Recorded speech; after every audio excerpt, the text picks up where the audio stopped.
Hey, today I'm answering questions from Answer Files on Patreon. If you don't know what Patreon is, it's a really cool place where you can support creators like me with a monthly donation in exchange for cool perks, like getting your questions answered, like this one. Matt Herring asked, Scott Adams in his book How to Fail at Everything and Still Win Big suggests it's not passion that's important to success, but rather energy is critical. I know you run yourself into the ground sometimes, but how do you keep your energy up?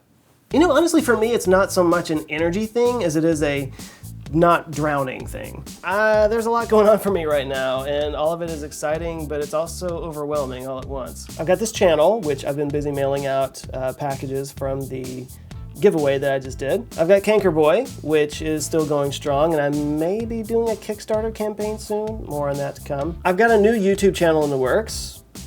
More on that to come, and I still work full-time. And I'm kind of starting up a YouTube consulting service for brands and businesses to run their YouTube channels as well. Plus, I've been recovering from being sick, which has not been fun, so yeah. It's awesome. But no, that's a lot of balls in the air.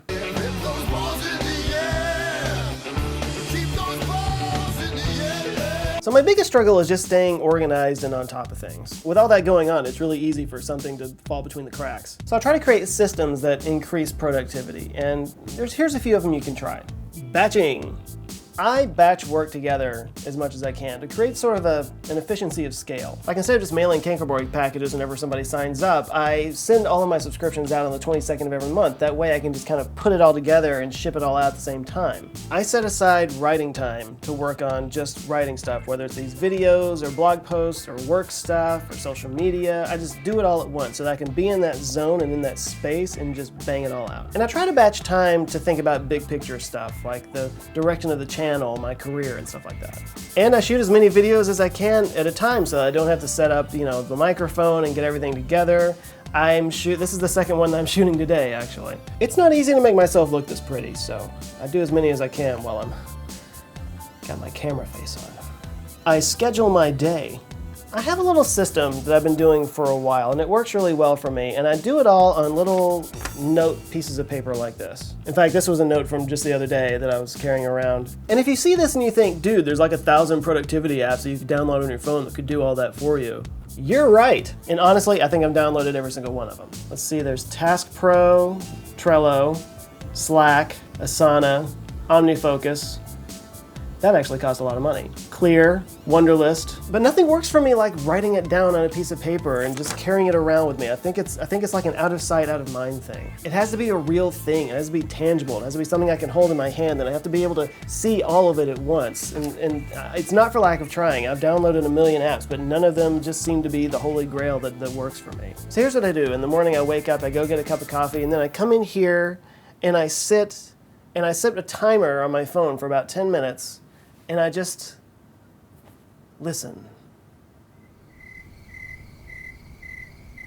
Yeah, I know. It's kind of like meditating, but instead of trying to clear my mind, I'm more like listening to what's passing through it. And as I'm listening, I just kind of write down the things that I need to do that day as they pop up. And sometimes it's the daily task type stuff, and other times it's just thoughts that I feel like are worth writing down. And then when the timer goes off, I take that list and I break it down into specific tasks, and I try to keep it to 10 or less just because there's stuff that gets added as the day goes on. The next part is important because I estimate how long each one of those tasks should take, and I usually just round to 15 minutes, 30 minutes, or an hour or more. Then I list them in the order I should do them that day, starting with the smallest tasks, the ones that won't take up much time, just to get them over with. Also, anything that needs to be done so something else can be done, I order those at the top. So then, whenever I'm going throughout my day, when I can break away and work on some stuff, I've got a list that I can go down. And since I have the smallest stuff first, I can kind of bang those out really quickly and cross them off the list. It's kind of like a little victory to keep the momentum going throughout the day. And I think it's good to keep it smaller like this, something you can carry around with you and not something that can get too out of control. It kind of contains it. It keeps yourself focused on the essential tasks of the day. In fact, this is what I carry around most of the time. It's a little moleskin,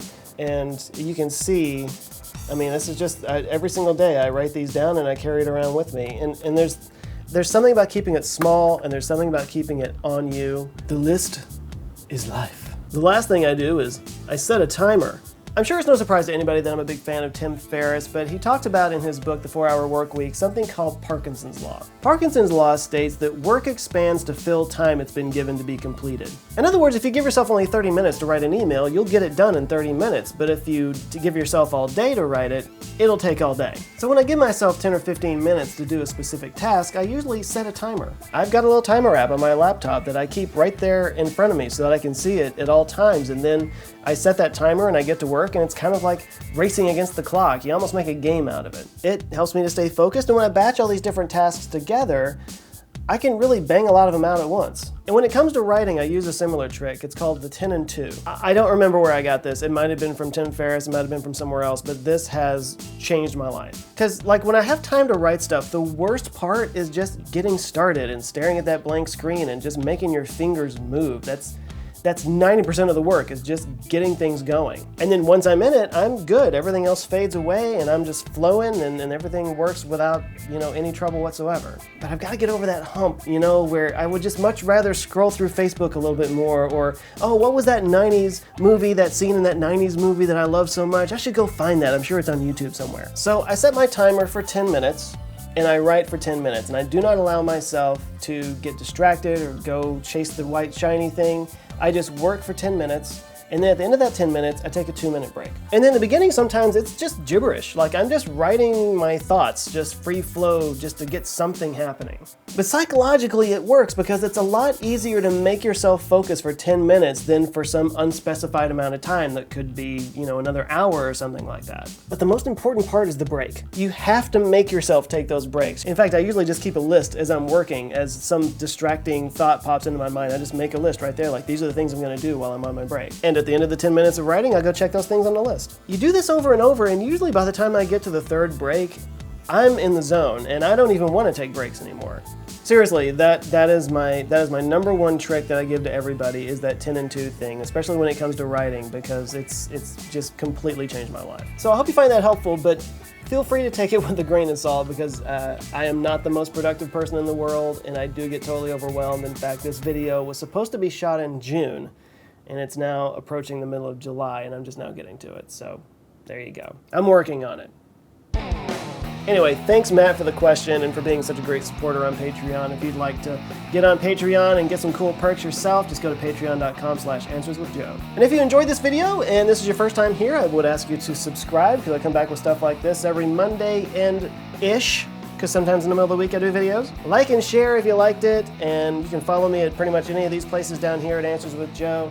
Thank you guys so much. You guys go out and have an eye-opening week, and I will see you next time. Love you guys.